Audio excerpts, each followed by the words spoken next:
बिस्मिल्लाहिर्रहमानिर्रहीम। मैं हूं उमैर निसार। आप देख रहे हैं मेरा YouTube channel think and grow rich with Umair Nisar. तकरीबन एक महीने से 27वीं आईनी तरमीम का शोर पूरे मुल्क में मचा हुआ है। चाहे सियासतदान हो, चाहे पार्लियामेंटेरियंस हों, या फिर टीवी पर टॉक शोज हो रहे हों, या फिर प्राइम टॉक शोज हो रहे हों, न्यूज़पेपर की सुर्खियां हों, या फिर न्यूज़पेपर या फिर जर्नल्स, हर जगह पर 27वीं आईनी तरमीम के हवाले से तज्जियात एनालिसिस होते हुए नज़र आ रहे हैं। और आज आईनी तरमीम जो 27वीं है उसका मसौदा हमारे सामने आ चुका है, जहां पर आईनी तरमीम ने आर्मी की जो तकर्रियों के हवाले से बात की है, वहां पर सरकारी मुलाजमीन भी आईनी तरमीम के शिकंजे में आ गए हैं। जी हाँ, जितने भी सरकारी मुलाजमीन हैं वो भी 27वीं आईनी तरमीम के शिकंजे में आ गए हैं।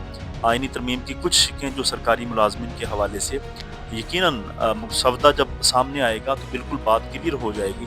लेकिन वो क्या चीज़ें हैं, क्या शिकें हैं, क्या वो आर्टिकल्स हैं जो कि 27वीं आईनी तरमीम में सरकारी मुलाजमीन के हवाले से हैं।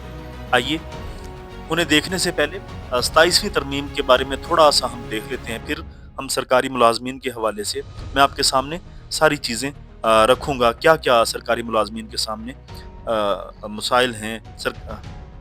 अच्छा जी, 27वीं तरमीम में field marshal, marshal of the air force, fleet marshal के ओहदों को ताहयात किया जाएगा।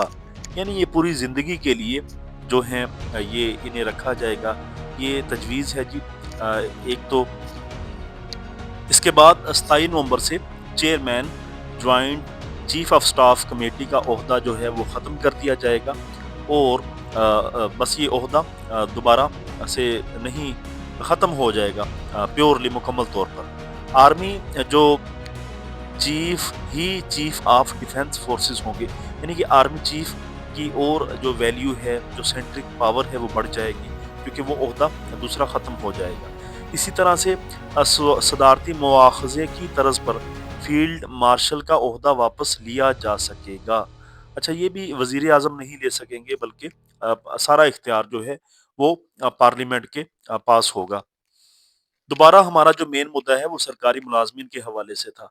जी हाँ, सरकारी मुलाज़मीन के हवाले से 27वीं तरमीम में बड़ी ज़बरदस्त शिक जो है उसका तजवीज़ है जी। अभी सामने मसौदा आ जाएगा और पता चल जाएगा कि सरकारी मुलाज़िम हैं अगर आप पाकिस्तान में, और आप बैरून मुल्क से भी आप ताल्लुक़ रखते हैं, तो फिर आपकी नौकरी नहीं चल सकेगी। या तो आप सरकारी मुलाज़मत करें और बैरून मुल्क से अपना जो ताल्लुक़ है, ला ताल्लुक़ी इख्तियार करें, वहाँ की सिटीज़नशिप आपको छोड़नी पड़ेगी। फिर ही आप सरकारी, अगर आप बैरून मुल्क की सिटीज़नशिप रखना चाहते हैं, बैरून मुल्क के शहरी भी रहना चाहते हैं और यहाँ पर सरकारी मुलाज़िम रहें, तो ये काम नहीं चलेगा। इन दोनों में से आपको एक काम करना पड़ेगा। पाकिस्तान रहना है, तो मुल्क से मुकम्मल वफ़ादारी जो है वो आपको करनी पड़ेगी। अच्छा, जहाँ तक टीचर्स हैं और आम लोग हैं, मेरा नहीं ख्याल ये उनके लिए है, क्योंकि जो आम मुलाज़मीन हैं वो तो हैं ही पाकिस्तान के अंदर सरकारी मुलाज़मीन हैं। उनका बैरून मुल्क हो सकता है वो 5-7% लोग जो हैं वो बैरून मुल्क की उनके पास सिटीज़नशिप हो। अलबत्ता ये सिविल सर्वेंट्स और सिविल ब्यूरोक्रेसी और जजेस के लिए ये सारी चीज़ें हैं वो लगाई जा रही हैं।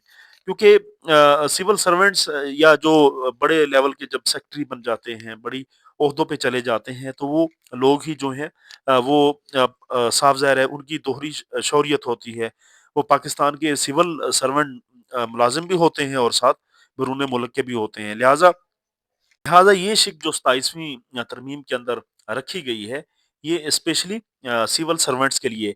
इसी तरह पब्लिक ऑफिस होल्डर जो हैं, जैसे एमपीए हैं, एमएनए हैं, उनके लिए दोहरी शौरियत का कानून जो है वो आर्टिकल 63 ये कहता है कि एमपीए अगर आप बन गए या एमएनए बन गए, तो फिर आप दूसरे मुल्क की शौहरियत नहीं रख सकते, यानी आप दूसरे मुल्क की सिटीज़नशिप नहीं रख सकते।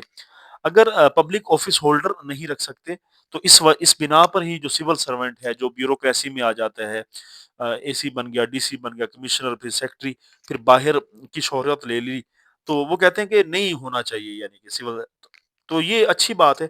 इसी तरह जो जजेस हैं, आईनी जो अदालत के जो जजेस हैं, उनकी एज बढ़ाने की बात की गई है। साफ ज़ाहिर है वो भी सरकारी मुलाज़िम हैं, 68 साल उनकी उम्र होनी चाहिए। اسی طرح آپ کا جو سرکاری ملازم جو کہ آرمی میں ہیں، ان کی بھی ریٹائرمنٹ کی جو عمر ہے بڑھانے پر تجویز موجود ہے۔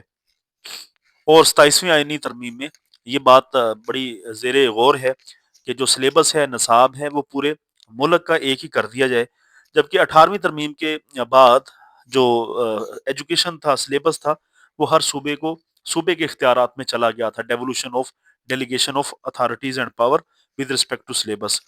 تو بہرحال اوور آل جو عام سرکاری ملازمین ہیں انہیں کوئی پریشانی کی بات نہیں، they have nothing to do with 27th amendment, یہ سول بیوروکریسی کے لیے ہے۔ اگر آئینی عدالت کے ججز کی عمر 68 سال بڑھا کے کر دی گئی ہے تو یہ سوال بھی جنم لیتا ہے کہ فورسز کی جو ریٹائرمنٹ کی عمر کو بھی بڑھانے پہ غور و فکر کیا جا رہا ہے، تو یہاں سے یہ سوال عموماً ایک سرکاری ملازم کے ذہن میں آ جاتا ہے، کہیں ایسا تو نہیں کہ جو باقی سرکاری ملازمین ہیں ان کی عمر بڑھا کر جو پینشن کا بوجھ ہے سرکار کے اوپر، کہیں سرکار اس بوجھ کو اس طرح سے کم کرے۔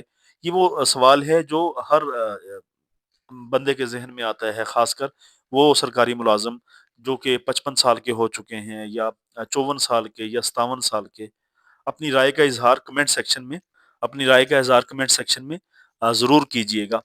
یقیناً یہ ویڈیو سے اگر آپ کو کچھ انفارمیشن ملی ہے، لائک کرنا، سبسکرائب کرنا، شیئر کرنا نہ بھولیے گا۔ دیکھتے رہیے think and grow rich with Umair Nisar. Thank you very much.